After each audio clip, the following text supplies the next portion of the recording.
Então vamos lá, esse é o Giro da Bolsa, um programa semanal onde eu falo as principais notícias do mercado, tudo compilado em uma vez só aqui. Então você assiste tudo de uma vez, eu falo as notícias todas e esse programa tá cheio de balanços trimestrais de várias empresas, tem muita informação bacana. Se você quiser assistir esse programa enquanto ele é gravado, exatamente agora, enquanto eu tô gravando, tem gente me assistindo pelo Instagram, é só você me seguir lá no @ORaulSena que você acompanha tudo e aí você consegue ver o vídeo da melhor forma possível, que é na hora que ele tá acontecendo ali, com o negócio aquecido, aquela malemolência.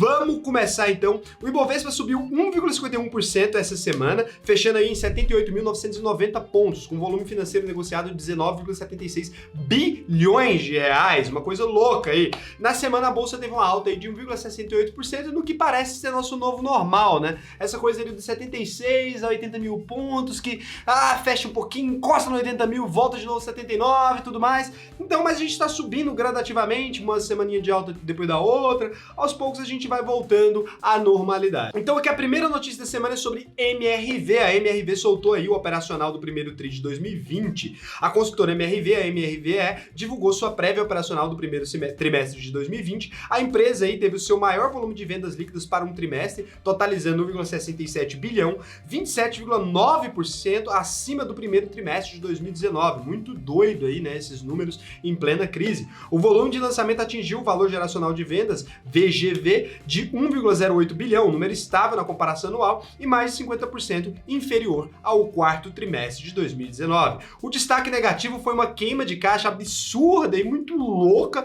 de 183,5 milhões no trimestre. O resultado operacional da MRV foi bom em termos de vendas, aí, bem bom, mas bastante afetado pelo atraso no repasse do Minha Casa Minha Vida. Então, como ela é muito dependente ali do programa do governo Minha Casa Minha Vida, ela acabou tendo um atraso nesses repasses e isso prejudica demais o resultado operacional dela. E por isso a gente espera um resultado aí negativo no curto prazo para as ações da MRV. A MRV é B3 liberou também o seu resultado operacional de março de 2020. Então a B3 divulgou na quarta-feira, após o fechamento do mercado, o resultado operacional de março. Os números operacionais foram bons, tá? Com forte crescimento do volume negociado no segmento listado de ações da bolsa, que atingiu aí 34,2 bilhões de reais, um aumento de 110,6% em relação ao mesmo período de 2019.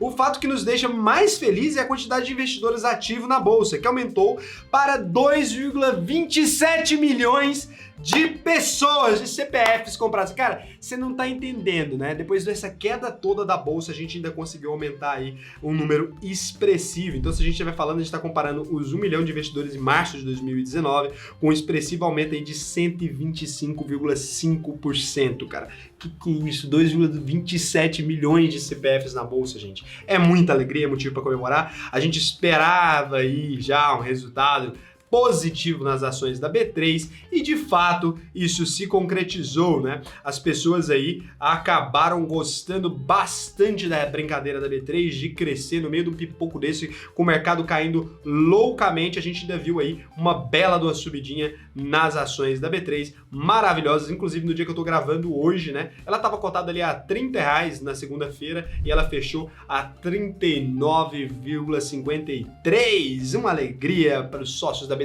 que eu não sou, não sei nem porque que eu tô comemorando, mas eu fico feliz de ver o mercado se desenvolvendo e tudo mais, e saber que a gente faz aqui parte desse trabalho do Investidor Sardinha, falando de ações todos os dias aqui, diariamente, e quem sabe influenciando pessoas a ter um pouco mais de responsabilidade com o seu próprio dinheiro e cuidar um pouco melhor das finanças. Portos no Brasil sentiram aí o impacto da Covid-19. Após a paralisação da economia chinesa atingir a movimentação de contêineres nos terminais portuários brasileiros, as medidas de isolamento social impostas pelos governos brasileiros e europeus devem resultar aí numa queda nos volumes transportados a partir de abril. Primeiramente, por quê? Porque não estava se transportando coisas que não fossem de primeira necessidade. A maioria das exportações de coisas mais supérfluas, né, acabou caindo. Então, além da retração da demanda, a volatilidade do câmbio também, né, que o dólar está oscilando feito louco, bem como seu patamar mais alto, desestimula as iniciativas das empresas brasileiras. Desestimula muito mesmo, que avalia com certa cautela a possibilidade de serem surpreendidas aí com a mudança na cotação das moedas internacionais após o fechamento de sua compra. Então é muito triste ali, você primeiro exporta uma coisa a um valor, no outro dia o dólar sobe.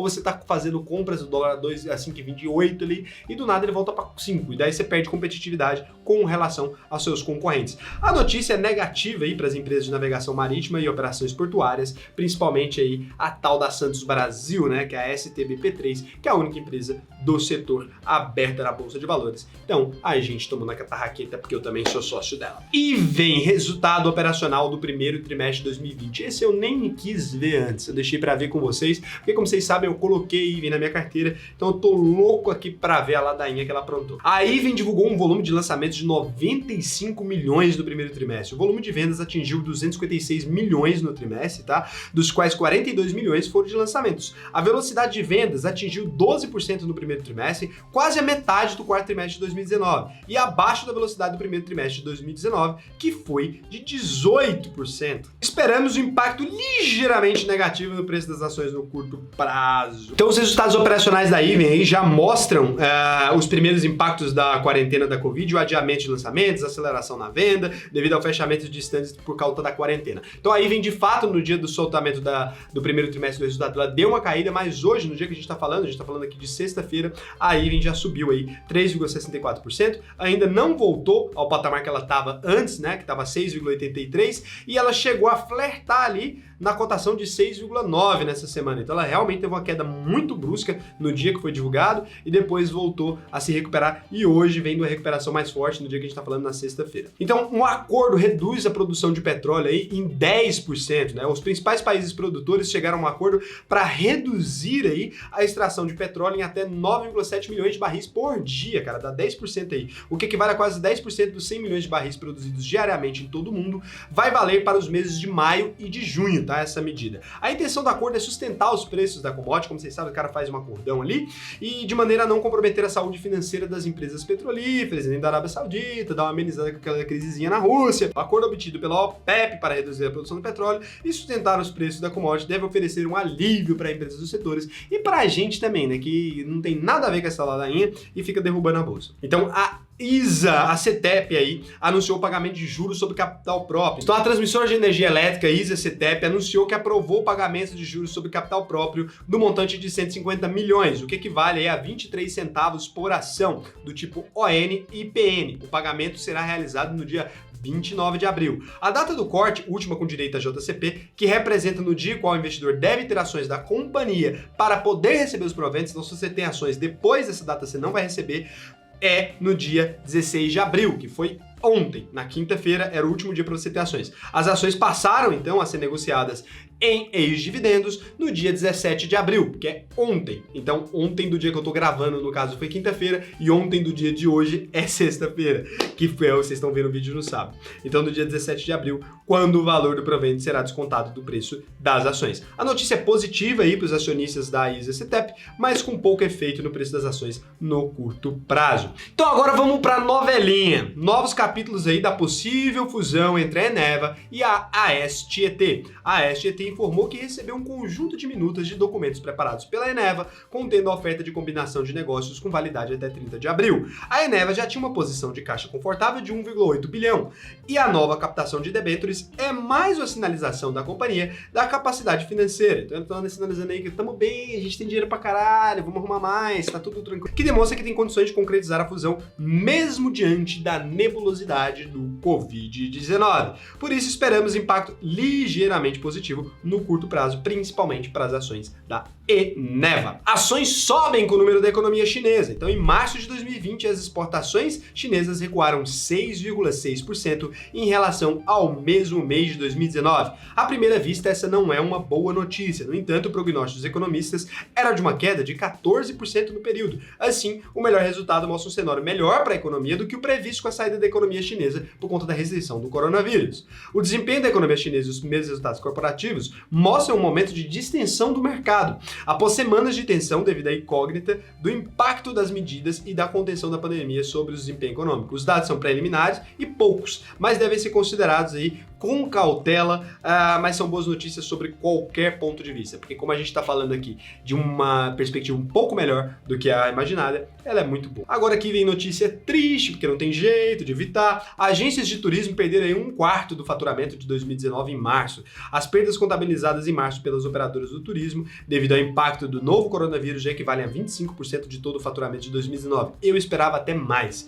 A perda já acumula 3,9 bilhões em cancelamentos e adiamento de viagens. Destes, 3,5 bilhões são referentes ao primeiro semestre do ano e 350 milhões são perdas previstas para o segundo semestre e 50 milhões já para 2021. Já é perda pra caramba. Os dados referentes a março confirmam o temor do mercado sobre as empresas do setor, por isso esperamos a manutenção do impacto negativo no curto prazo para as ações CVCB3, Azul 4 e Gol 4, representantes do setor de turismo na Bolsa de Valores. Então, para você que viu os fundos imobiliários despencarem aí, não sabe o que fazer, tá em dúvida com o que vai acontecer, a casa caiu, eu deixei para vocês aqui um relatório explicando sobre a relação dos fundos imobiliários e como fazer, se tá tudo bem, se não tá. Um relatório completinho com a situação dos fundos imobiliários, que é uma coisa que vocês estavam me perguntando muito. Eu pedi pro pessoal da Levante, prepararam, tá aqui embaixo, clica no link. Sério, tá foda. E é de graça. Mais importante ainda, de graça, informação gratuita e de qualidade de uma casa de análise foda. Resultados mostram a força dos bancos americanos. Então ali o mercado financeiro enxergou positivamente os resultados dos grandes bancos dos Estados Unidos no primeiro trimestre. Então Bank of America, Citigroup, Goldman Sachs, Morgan Stanley soltaram seus resultados entre quarta e quinta-feira e os números foram lindos. Se olharmos só a última linha do balanço, os 3 primeiros meses do ano foram tenebrosos. Os lucros caíram em média 45% em relação aos 3 primeiros meses de 2019. Só que os investidores, cara, perceberam uma coisa ali, o desempenho da receita operacional. No caso do Bank of America e do Goldman Sachs, a queda foi de apenas 1%. No caso do Citi, o faturamento cresceu 11%. O pior resultado nesse aspecto foi o do Morgan Stanley, onde a receita encolheu 7%. Mesmo assim, cara, deu para ver que os bancão são fortes mesmo nos Estados Unidos. Então a Helbor liberou aí o resultado operacional do primeiro trimestre dela de 2020 também. Esse vídeo foi basicamente isso. O resultado foi bom em termos de vendas contratadas, especialmente a venda de estoque pronto e o volume de entregas, o que deve impulsionar a geração de caixa no trimestre. Do lado negativo, foi possível perceber um aumento considerável no cancelamento de vendas e distratos. O volume de vendas atingiu 242 milhões, o maior em 6 anos, mesmo em um trimestre sem lançamentos. Esperamos aí um impacto ligeiramente positivo no preço das ações da Helbor, HBOR3, no curto prazo, pois o resultado operacional da Helbor no trimestre deverá impulsionar a geração de caixa e a redução do endividamento. Saneamento básico, então aí vamos falar de Sabesp, de CSMG3, de Sanepar, tudo mais. Vamos falar aqui do aumento da inadimplência. As empresas de saneamento básico têm registrado um aumento na inadimplência por parte dos seus usuários desde o início da quarentena, gente. De acordo com os dados da Associação Brasileira de Empresas Estaduais de Saneamento, a ESB, em média, a falta do cumprimento no pagamento chega a 24%, é bem alto. A notícia se une à recente deliberação da Arcesp, que adiou para julho a implementação do reajuste tarifário de 2,49% para a Sabesp. A medida acatou um pedido do governo paulista de não haver qualquer reajuste nos serviços básicos durante o Covid-19. Uma medida racional, né? Vai aumentar o preço dos insumos bem na época que as pessoas não têm dinheiro. As notícias são negativas aí para as empresas listadas da B3, como Sabesp, SBPS3, Sanepar, TSAPR11 e Copasa, CSMG3. Agora, a última notícia, aquele momento de você já tacar o dedozão like, se inscrever, ir lá no Instagram para você não perder a próxima transmissão de live, que esse vídeo, cara, foi um sacrilégio para ser gravado. Quem tá aqui comigo, que é só 30 pessoas agora, começou bem mais gente, já teve tanto pipoco que o negócio caiu. A gente vai falar aqui a última notícia, você pode ir lá no Instagram, deixar seu dedo no like, já se inscrever se você quiser, e é isso. Então, os Estados Unidos e a esperança da cura do Covid-19 animam mercados. Então, na noite de quinta-feira, depois ali do fechamento dos mercados, o presidente Donald Trump divulgou um plano de reabertura da economia americana, com início para maio. As diretrizes do governo dos Estados Unidos detalharam a abertura em 3 fases, tem um planejamento, não é de qualquer jeito. O segundo motivo para a euforia do mercado foi a notícia da confirmação da eficácia do medicamento Remdesivir no tratamento do coronavírus. Eu não sei se é desse jeito que fala esse nome. A descoberta de um medicamento para combater o coronavírus permite controlar a doença. Ao lado dessa notícia, ao oferecer um cenário de retorno da economia, de volta à normalidade dos Estados Unidos, o governo dos Estados Unidos permite que o mercado volte a traçar cenários, o que é essencial para a normalização em todo o mundo. Graças a isso, tivemos aí um bom fechamento. Cara, se você tem fundos imobiliários, não esquece de clicar nesse relatório que vai ser muito útil para vocês. O giro da bolsa de hoje foi só, essas foram todas as notícias interessantes que eu encontrei essa semana. Eu espero que vocês tenham gostado e muito desse vídeo, porque foi ótimo fazê-lo. Tava aqui com a galera, na companhia do pessoal do Instagram. Então, um beijão para vocês. Agora vocês não vão me ver desligando a câmera, porque esse é um vídeo com edição.